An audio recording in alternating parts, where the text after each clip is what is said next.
በአዳራሹ መሃል ላይ የሚታየውን ቀይ ቀሚስ እያመለከተ ይህ ቀሚስ የሚሆንሽ ከሆነ አሁኑኑ አገባሻለሁ አላት። በማንሃታን በሚገኘው የሜትሮፖሊታን ፋሽን ጋላ 200 እንግዶች ቀልዱ ስለማን እንደሆነ ለማየት ዞሩ። የ29 ዓመቷ አና ካርተር ዝግጅቱን በሚያደርገው ሆቴል ውስጥ የጽዳት ሰራተኛ ናት። የጽዳት ጋሪዋን በእጆቿ ይዛ ጥግ ላይ ቆማለች። ግራጫ ዩኒፎርሟ በጣም ትልቅ ሰውነቷ ላይ ተጣብቆ ለረጅም ጊዜ እንድታፈር የተደረገችበትን ሰውነቷን ደብቋል። ዛሂር የ42 ዓመት የፋርስ ባሕረ ሰላጤ ዘይት ባለሀብትና $3 ቢሊዮን የሚገመት ሀብት ያለው ሰው ነው። እሱም በጣም ጮክ ብሎ ሳቅ አለና አሁኑን ውል እንዋዋል አለ።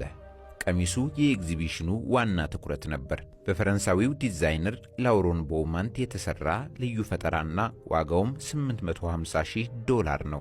ያማረ ወገብና የተዋቀረ የአንገት መስመር አለው። በታዋቂ ጂሞች ውስጥ ለሚሰሩና በግል የአመጋገብ ባለሙያዎች ለሚጠበቁ ሴቶች ሰውነት የተሰራ ይመስላል። አና አንገቷ ሲግል ታወቃት። በጥቁር ቆዳዋ ላይ ፊቷን ቀይ ያደረገው እምባ በዓይኖቿ ውስጥ ፈሰሰ። ነገር ግን በንዴት ዓይኗን ጨፈነች፣ እንደገናም ከፈተችው። ለማልቀስ ፈቃደኛ አልነበረችም። ለ6 ዓመታት በቅንጦት ዝግጅት ላይ በመስራት ሀብታሞች ውርደትን ወደ መዝናኛ የመቀየር ልዩ ተሰጥኦ እንዳላቸው ተምራለች። የወርቅ ቀሚስ የለበሰች ሴት ጣልቃ ገብታ ነያ ውዴ፣ ያላገባ ቢሊየነር ቀላል ነገር አይደለም አለች። ተጨማሪ ሳቅ ሆነ። የሞባይል ስልክ አውጥተው ለኢንስታግራም ፎቶ ማንሳት ጀመሩ። ጭንቅላቷን ዝቅ አድርጋ የጽዳት ጋሪዋን አጥብቃ ያዘችና መራመድ ጀመረች። እያንዳንዱ እርምጃ ከመሮጥ ፍላጎት ጋር የሚደረግ ውጊያ ሆነባት። ከኋላዋ ያለው እያንዳንዱ ሳቅ ልክ እንደ ጦርነት ውጊያ ጮሆ የሚሰማ ነበር። ዛሂር ጮኸና ቆይ አትሽሺ፣ ምርጫ አለሽ።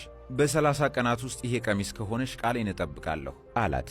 ሕዝቡ ትርኢት እንደሚመለከት ያህል በደስታ ጮኸ።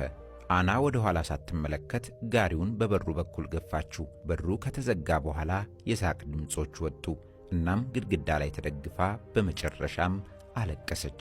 ነገር ግን በውስጧ የመሰበር ስሜት አልነበረም። ይልቁንስ ሀፍረቱ ወደ ቁጣ፣ ቆራጥነትና ተስፋ ተለወጠ እንጂ። በቀላሉ የተደሰቱ እንግዶች የማያውቁት ነገር አና የጽዳት ሴት ብቻ ሳትሆን እናቷ በ54 ዓመቷ ከባድ የደም መፍሰስ እስኪያጋጥማት ድረስ ከ6 ዓመታት በፊት ጥሩ ውጤት ያላት የፓርሰንስ ዲዛይን ትምህርት ቤት የፋሽን ዲዛይን ተማሪ ነበረች። አና ግን ከህልሞቿ ይልቅ ቤተሰብን መረጠች። ከመመረቋ 2 ሴሚስተር በፊት አቋርጣ 3 ሥራዎችን እየሰራች እናቷን መንከባከብ ጀመረች። እናቷም በግራ በኩል ሽባ ነበረች። ለ6 ዓመታት ለሕክምና ለመድኃኒትና ለቤት ኪራይ ለመክፈል እንደዚህ አይነት ውርደትን ችላ ቆይታለች። ግን በዚያ ምሽት አንድ ነገር ተለወጠ። እንባዋን በእጇ ጀርባ እየጠራረገች ትከሻዋን ቀጥ አድርጋ በ30